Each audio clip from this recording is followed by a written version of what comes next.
Boom. It's recording, so we are live. So we'll go ahead and start Live. off. So, what's good, everybody?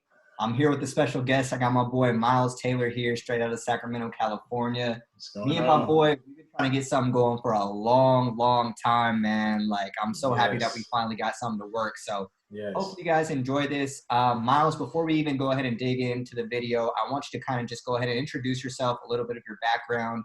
What's your craft? Just go ahead and let the audience know a little bit about you. Right on. Absolutely. What's going on, everybody? So my name is Myles Taylor, as Alex said, from Sacramento, California. I've been playing the saxophone for about 19, going on 20 years. So I have an alto saxophone, tenor saxophone, baritone sax, soprano sax, all different sizes of the actual saxophone family. But I've been playing those for a long time, and it's just been something that I've been very passionate about. And now I've gotten to a point where I'm not just a musician, but now I've graduated to what I feel is being an artist and trying to put my own music out there and kind of put my own claim in the music industry. And so while doing that and while simultaneously teaching young students, that's also been a very fulfilling, not just spiritually but financially, career path as well. So just been doing a lot of music, man, a lot of collaboration, and a lot of self-actualization in my artistry process.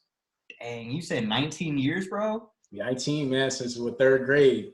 Bro, and go Yes. ahead and I'm interested in this too. What made you even get into this then if you started so young? Like, did your parents just put you into this, or kind of how did this Yeah. career even start for you? Where does this passion come from? Yeah. So my dad was actually a DJ. So he was a DJ for a long time. And so I grew up to all kind of music in the house. I was very blessed to have, thousands of CDs at my disposal to listen to. So I think very early on, I just had an inclination to music. I would sing all the time, always looking for stuff to like hit on, for like rhythmic stuff. But it wasn't until I saw an actual saxophone. So my dad played saxophone, my grandfather played saxophone, but for them it was more of an appreciation for it. They just liked the way it sounded, the way that it sounded. They had some artists that they looked up to that they tried to impersonate, but most of it was just an interest and more of a hobby thing. And so watching them, play, as at a young age, obviously I wanted to do what they did. So I was like, so what is this? And then I played it and immediately, I mean, just was hooked.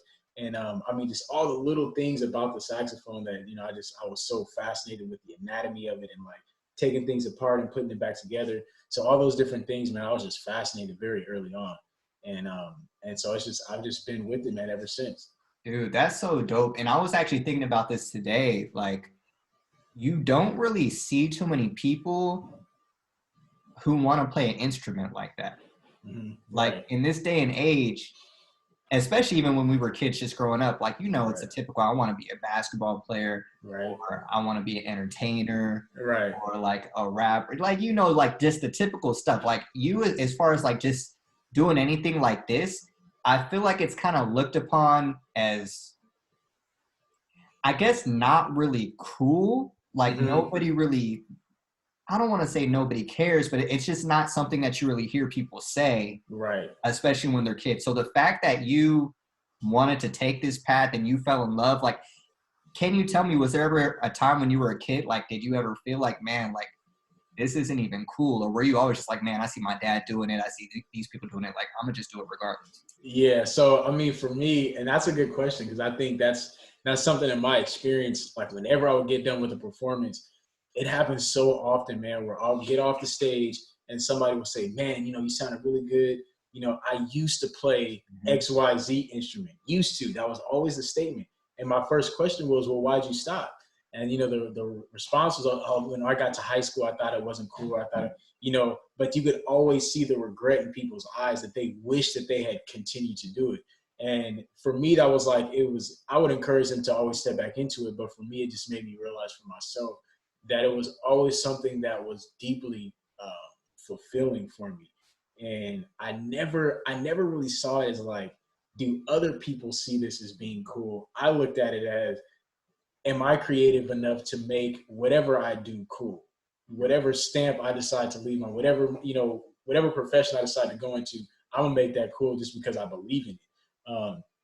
And that's kind of I didn't really develop that mentality until high school, towards the end of high school. But up until that point, I didn't allow other people's perception of it to stop me from like pursuing it because I enjoyed it too much. Right. You And know? I think that's how you know too that you actually like truly love it and you do have that real passion, is the fact that you don't care, bro. Like at the end of the day, whether it's cool or people consider you like a loser or a nerd or whatever the case may be, you're gonna do it regardless. So I think that's something that's good for you, because I feel like a lot of people, especially now, kind of like you mentioned, really struggle with just what society holds for them. So the fact that you were just like, dude, I'm gonna just do it regardless, bro. Like I Right, could care right. less what other people think. And Uh, what ended up happening, it's interesting you say that, because what ended up happening for me was, a lot of this, a lot of things in music that I ended up playing were songs that I already liked and the people that I was cool with liked, or like, which was culturally acceptable. So like, for example, a lot of J. Cole music. I know I posted that recently on Instagram and stuff, but songs that I actually liked, that like when I played it on my saxophone, people began to make the connection of like, oh wait, like he does what we do, like he's just doing it on, on the saxophone.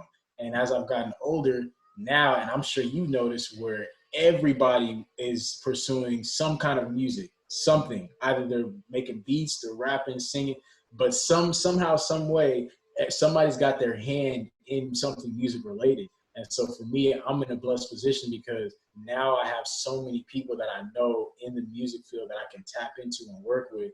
Um, that like I'm more solidified in like in where I can go in the music world. And so now I get people who might have looked at the saxophone, weird, or however, in high school, middle school, who now are hitting me up to record on their tracks. You know what I mean? And so, but again, it's I've never actually personally, I gotta say this, I've personally never dealt with any type of like bullying in regards to music or like playing an instrument. I actually never got that. That was just never something that I experienced. But I was associated and was cool with people who did experience that, and that kind of further drove my like, nah, we gonna make this poppin'. Like people don't see how crucial being a musician and an artist is. It's like, but yet all the movies that you guys watch has a soundtrack on it, has some, you know what I mean? And so that music is everywhere. So that's why I'm like, nah, we're gonna believe in self and trust self. and that actually leads me into my next question, because you talk about believing in yourself. Like me personally, just from the outside, I've known you were a beast on the saxophone pretty much since I first met you in middle school. And I feel like you kind of kept that rep, like going into high school and going into college. Um, but was there ever a point, maybe when you're in college, when you're surrounded by other people, like trying to do the same thing as you, like, did you ever kind of lose focus or motivation, or kind of even question yourself on, is this is something you kind of want to continue doing, or like kind of talk about that experience for you a little bit? Absolutely, man. Absolutely. Great question. So yeah, that when I first went to college, um, that was kind of when I was hit with the reality or the gravity of like, oh, there's people out here that really do this. Like, I mean, I was like a big fish in a small pond, and then I went to this, kind of larger scene, and I was like, oh wow, like I got some work to do. So initially at that time, I think, when I first started college, I was 17. Um, so there was just so much maturity wise that I hadn't gotten to the place where I needed to be maturity wise in order to make like solid decisions on where my path would go. So I was a little bit loose with my decision making, and so I think my lack of clarity then, and lack of maturity then, and seeing all of the great musicians that I was surrounded by, definitely had me discouraged. And definitely I was like, I don't know if this is the move. I started like avoiding classes altogether. I would cancel lessons and appointments because I was like, oh, I'm not there yet, or I'm not even worthy of going to that class because I know I'm just gonna screw it up. And so that started to creep in. And when you start to believe stuff like that, that just grows, and then you really start to believe it, and then it becomes a part of your being. So that definitely happened, man. Initially, and I had professors that told me maybe I should do a different profession. Maybe music wasn't for me.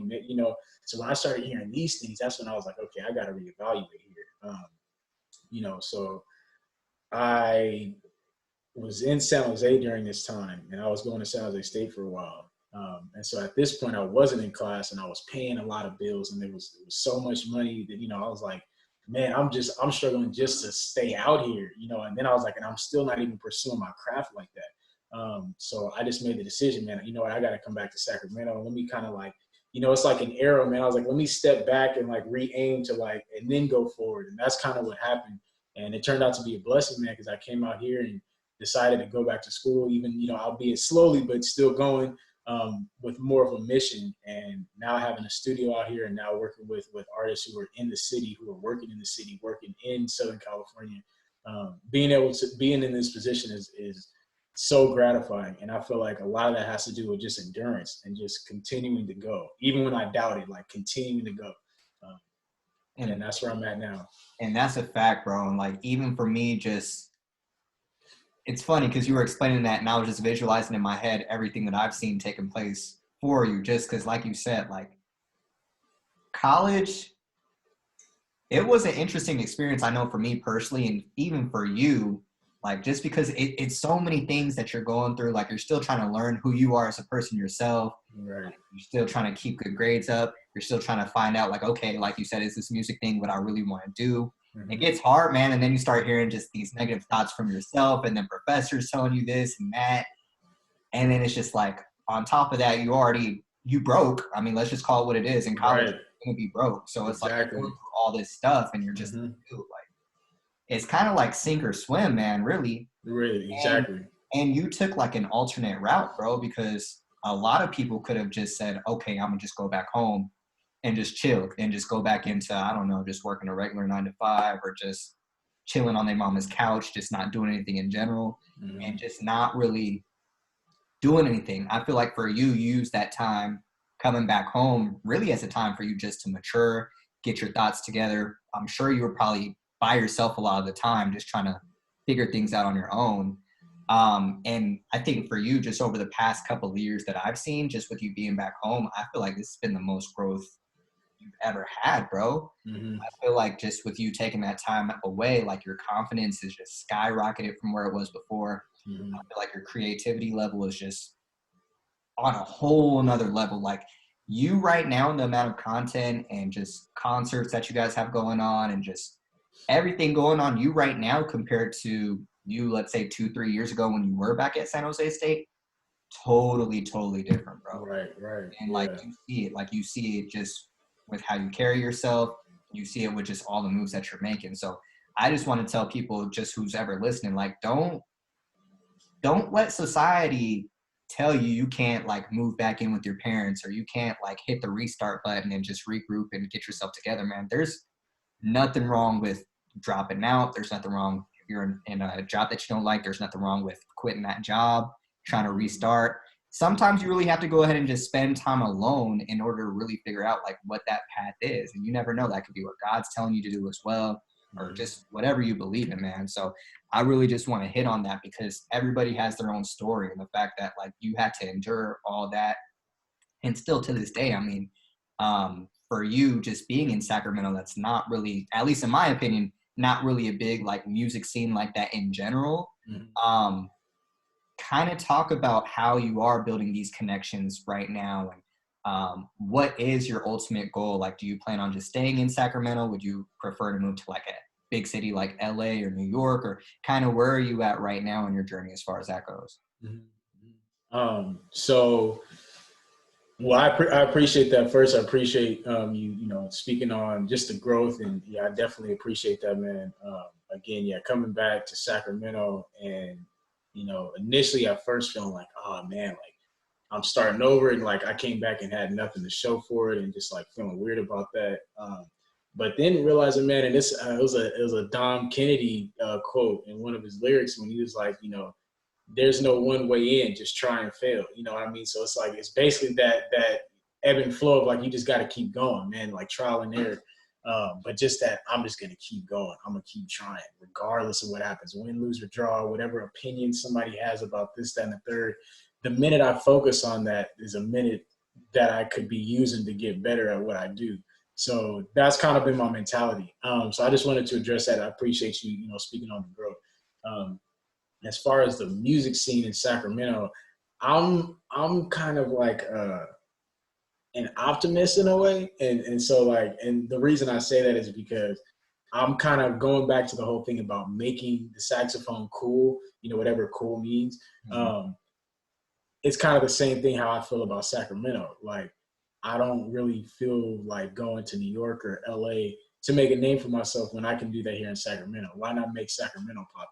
Because Right. everybody and their mom is going to LA, everybody's going to New York, but why not make a niche here in Sacramento? Why not have people want to fly out to Sacramento?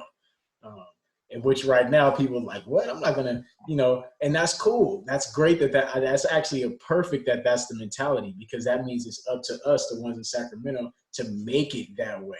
And so I take that as a challenge, and a beautiful challenge, really. And just the artists that are here feel the same way. Um, it's that shared collective collaboration of, we want to make Sacramento popping. You're popping at what you do. I'm popping at what I do. Let's work together. Right. And so those have been the people that I've been cultivating music with and art with, and just livelihood and brotherhood and camaraderie with here in Sacramento. Because it's not, I feel like it's deeper than just the music, right? It's deeper than just being on stage and just playing music. It's also the culture that permeates that music. Mhm. So that's also what's being worked on now. Just being around the people that I've been around, I'm so blessed, man. Because like you said, like where I'm at now and the people that I'm working with and the access to the studios that I have is I wouldn't have gotten that in San Jose. And again, I know a lot of great people in San Jose and in the Bay Area in general that I'm still cool with. But just the brotherhood and camaraderie that I've got and that I have here in Sacramento is fertile grounds for so much growth. And so that's why I feel like, to answer your question, um, you know, in like, when you compare Sacramento to like LA, New York, no, it's not popping, but it's definitely on the rise, and we're definitely, you know, trying to put in our work to make that happen. You know what I mean? And I respect that too. And I feel like, especially now more so than before, I feel like you're right. People are, it's funny because as we were kids, we called Sacramento Wacramento. Like, we called it trash. Like, it wasn't the spot to be at all. But I think, like, fast forward to now, I feel like a lot of people are kind of taking that same approach as you are. Like, Mm-hmm. they don't mind putting on for the city. I mean, look at me. I'm in San Diego, but I'm ripping Right, Sac like right, all the right, time. Like, right. and I know. you both Yep. usually got some Sacramento gear on. Right. So I feel you on that. Um, it's just interesting to see how the tables have turned, and now like Sac is considered, at least for us, for our generation, 90s babies and so on and so forth. It is kind of like more of a cool spot than it was before, maybe like the people who grew up in the 80s, the 70s, who all were trying to just get away. Now Mm-hmm. you see actually a lot of people are just coming into Sac in general, especially just from the Bay, from Right. LA, from all these other states. Right. Like, people are rocking, and the city is starting to grow. Like, the city is growing tremendously. Mm-hmm. That's one thing I notice, especially every time I do come back to Sac. So I'm just like, dang, like, this city is really like Yeah, it's starting growing. up, yo. Yeah, it's growing. As It's a kid, growing. I'm just used to just seeing like grass everywhere and trees everywhere and just not really much to do. And now it's just like, we got kicking spots downtown. We got Old Sac. Mm-hmm. We got, I almost said And South Sac. that's I'm not gonna say South Sac. That's, but honestly, man, yeah, you're gonna get banged on. But honestly though, but honestly, I feel like that kind of goes back to like who you know. Uh, because I still hear so many people that say, "Oh, Sacramento is whack," or "Sacramento is boring," or "I got to get out of Sacramento." And I mean, you know, people are entitled to feel how they feel, and that's great. But I will also say, who are you around? Because I kick it with people, or try to be around people who are very creative with their time. And you know, there's always something to do. There's always somewhere to be, and always somewhere to go in Sacramento if you know the right people. You know, because sometimes people are like, "Oh, it's boring." Well, you only hang out with 3 people that stay at the house. You know what I mean? So again, that's kind of just to speak to anybody, just knowing your circle and what are your intentions. Like, you know, are you trying to grow something? If you are you around people who naturally grow things? Um, I feel you. so I feel you with that for sure. And that kind of leads me into my next question, just for you, as far as like you and like the band that I'm seeing you like perform with, like, kind of explain just a little bit about how you guys even came together Because I feel like I'm seeing y'all at a different concert before like this lockdown stuff happened. I feel like y'all was really just performing. It seemed like every weekend, every other weekend, like y'all was just kind of rocking. So kind of like explain the group that you're in right now and kind of just how you guys all came together in the first place. Yeah, so there's two. So the main, I would say the main group right now that I've been working with is Frequency. So that's been with my boy Theo, also known as Madcat, who's a rapper, spoken word artist. And so we've been doing a lot of collaborative work that way. A lot of the hip hop songs that he has, it'll be myself on saxophone, trumpet player, bass, guitar, the whole nine. And we'll basically accompany him. That's kind of been the main thing. But we've also been reaching out to other artists who don't have live instruments and saying, hey man, you got this production, this beat that's on here, this instrumental, you got instrumentalists who can do that live, and that would add a completely different element to your show. And so that's kind of been our pitch to a lot of different artists at shows that we go to, like, hey, this is what we do. This is different because not everybody's doing live instrumentation on stage. Rock with us. So that's kind of been the energy, and just doing that, people exchange Instagram, they see what you're about, and they reach out to you. I mean, I can honestly say that the last, 2 or 3 gigs that I've had, and even a couple of the recordings that I'm working on now to send out to people, I've gotten those invites through Instagram, through my presence on Instagram, to where people are like, man, I see you work. Like, do you want to come through to this show, or do you want to come through for this recording? And so it's just, I've just been doing a lot of that, man. Just the networking. And that's what's up, bro. Because like I see like you and the people that you're hanging around, and I can tell they're just as hungry as you are. Mm-hmm. Like everybody just wants to get to work, bro, and it's beautiful to see. So with that being said, like kind of talk to us about what you have in store for you individually. I know you got a project that you're working on right now. Kind of talk to us about that a little bit. Okay, so yeah, so the project that I'm working on now is called Echolocation, and this project it started out kind of just like as a concept, just like, okay, that'd be something cool. But it's kind of started to grow into something a little bit deeper than that. And so echolocation, for those who aren't familiar, is a term used for animals. That's essentially some of them are blind, so they can't see. They can't see what it is that they're looking for. So they would send out sonar. They would send out these sounds from their body, and whatever that sound would hit off of would give them kind of a general idea of where they are, and how to navigate where they're trying to go, whether it's towards prey, whether it's toward their target, or just to travel. And so for me, I'm using that same kind of concept with music, which, I'm sending my sound, I'm putting my sound out there in the universe, really to see where I'm at, to see where I am in the music industry, to see how it's received, and to ultimately see where I'm going. As I'm working on this, I'm also working on myself. So it's like an indirect self-discovery thing as well. And so that's kind of the concept of echolocation. And really what I wanted it to be is it starts off as more of a childlike thing. A lot of us, when we first find our craft, like I was saying earlier, I was just so obsessed with everything about the saxophone. It was just like that real childlike, happiness and joy and curiosity. That's what, started it. And then, as I got older and it kind of became a little bit more obligatory, now it's like a school thing. Now the school system is telling you how you're supposed to play and what's good, what's not good. Still trying to figure out for myself where I'm going in life. So that kind of tumultuous stage and how that affected me, and then kind of coming out of that and realizing my own artistry, in that while trying to learn things from schools, not to be confined, not to be pigeonholed, and definitely not to be controlled in my artistry. And so coming out of that and now being able to express myself as myself is kind of the journey that I want to document through this echolocation, because I know there's a lot of other artists who have been through the same thing. And so really at the end of the day, what I'm trying to say is, like, we started with that childlike happiness when we picked up our instrument or our craft. Let's get back to that. And that's the goal. And I love that, bro. And that just shows me like just more growth for you as well. Like just seeing you, I feel like this is all just like a pattern, bro. And it's all just setting you up just for something at the end. Like it's really just growth, bro. Like everything that you just said to me, like I just heard growth out of everything. Like you just talking about your roots, where it started as a kid.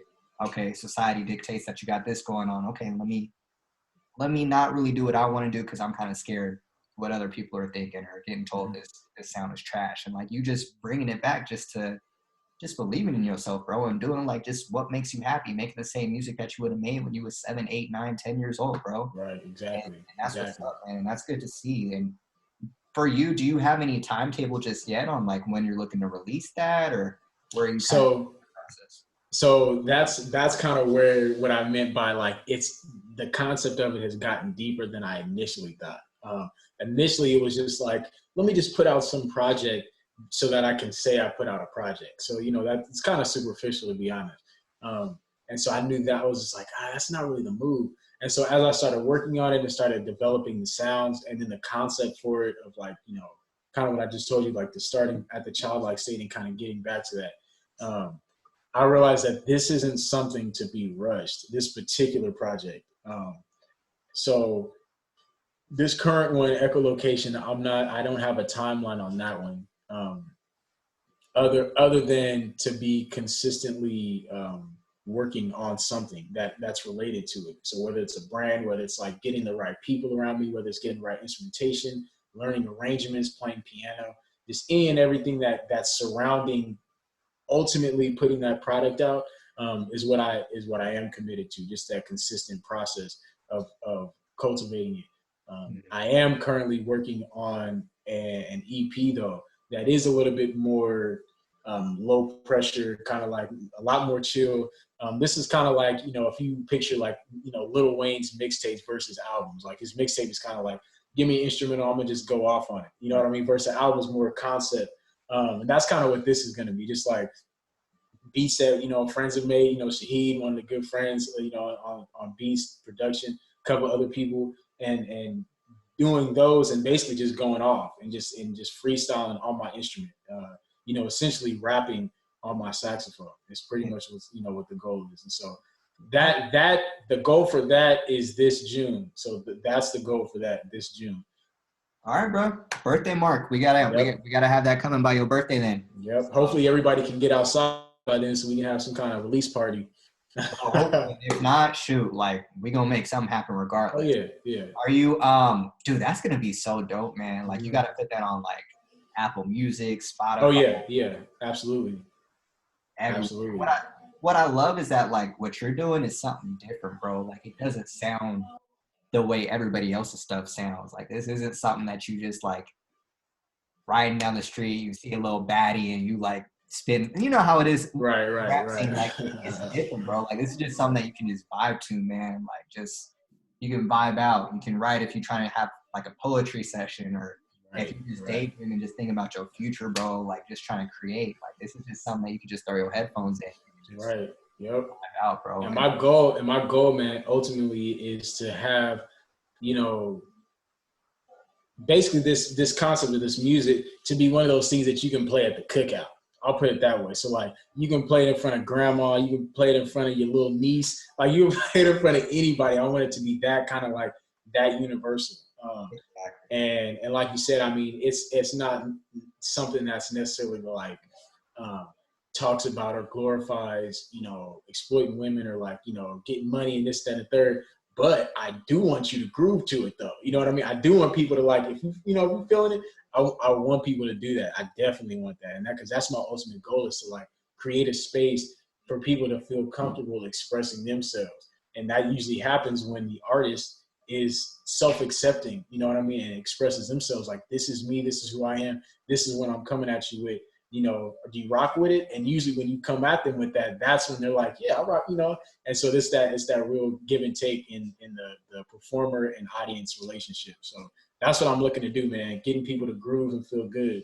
Dude, I respect it, bro. I mean, hey, while we're on the topic, you want to go ahead and hop on the sax and show us a little something, bro? So I'll play a little something that this is one of the songs I mentioned that I played this. I think it was my senior year in high school, and this was kind of like that transition of like, people starting to understand that the saxophone or that, band instruments can actually be utilized in a lot of music that we listen to on the radio or just in our earphones on a day to day. So let me just jam a little bit, give you a couple bars and see if you are familiar with the song. So yeah, give me a second. All right, cool.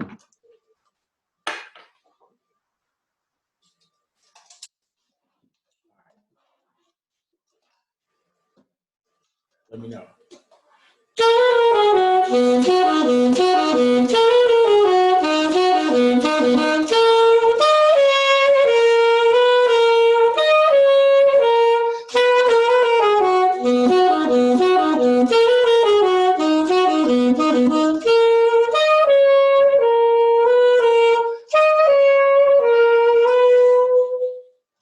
Bro, you already know, man. Yes, sir. Yes, sir. That's my favorite artist, dog. Yes, That's sir. Cole right there. That's that throwback too, That's man. a throwback one. Yep. Yes, sir. I mean, that's Cole and Drake right there. Like, Yeah.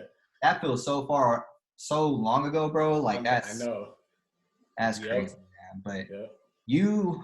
you have grown so much, bro. Like, I really just want to say, just in front of everybody watching, like, for me to just personally be able to see the progression for you, just from kids, basically, bro, until Right. now, and like just Right. seeing like where you're going.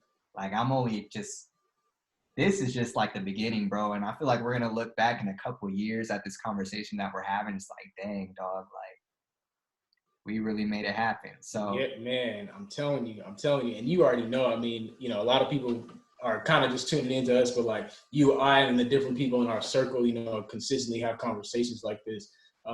We all collectively see the vision for each other and individually. And so I definitely appreciate your feedback, especially somebody that's known me and been, you know, close and been rocking with me since, you know, 2006. You know, so that's, for those that don't know, that's a long time. And so anyway, so just hearing your perspective, I really appreciate that, man. And I'm really looking forward to looking back at videos like these, you know, when we in LA, Malibu, somewhere chilling, like, you know, just like, oh yeah, I remember that, man. Look at the quality. But just, you know, it's growth, man. And that's what I appreciate about, you know, this social platform. That's what I appreciate about, you know, you stepping out and doing your thing and inviting me into your world, into the virtual world, and, you know, spitting my 2 cents, man. So I appreciate that. that's awesome, bro. Real talk, man. Like, I'm excited, bro. Well, shoot, is there anything else that I'm missing? Anything else you think the audience should know about you that I didn't talk about already? Let us know if we miss anything, bro. I mean, that's it, you guys. So I got, you know, a brand that I'm getting ready to start called Creative Culture. And, you know, basically that encompasses any artist. It's not just for musicians, but any artist that understands the creative juice that's necessary to really put your own stamp on something. And I feel like that you don't have to be a musician. You don't have to be a painter or singer. You can be a construction worker. I feel like whatever profession that you're in, you can adopt the mentality of creative culture. And we would love to have you be a part of our movement. I respect it, bro. I respect it. And before we get out of here, then go ahead and let us know where we can find you at on social media, bro. So you can go ahead and find me at Instagram at Myles Taylor Music. That's MYLES Taylor TAYLOR Music, at Myles Taylor Music. And on Twitter, you can find me at Saxophone Jones. I like that. I like that. Yes, so sir. I'm gonna go ahead and make sure I put those in the description as well, so you guys can go ahead and check out Myles. Trust me, man. This is an incredible guy coming out of Sacramento. You definitely want to stay in contact with him and what he has going on. But bro, as always, I appreciate you stopping by, and hopefully we can get this popping, man. Like, we got to do more of these in the future, just talking about just life in general, just everything. Definitely. And I want to start including more people and getting, you know, the audience involved as well. Again, it's all about a collective and collectively, you know, raising each other up and just bettering ourselves. So, man, I appreciate you with the platform and having me on here and having me be a part of your stage. And just thank you so much, man. No doubt, bro. I appreciate it, man. Well, hey, I appreciate everybody tuning in. And until next time, we out. We out, man. Peace.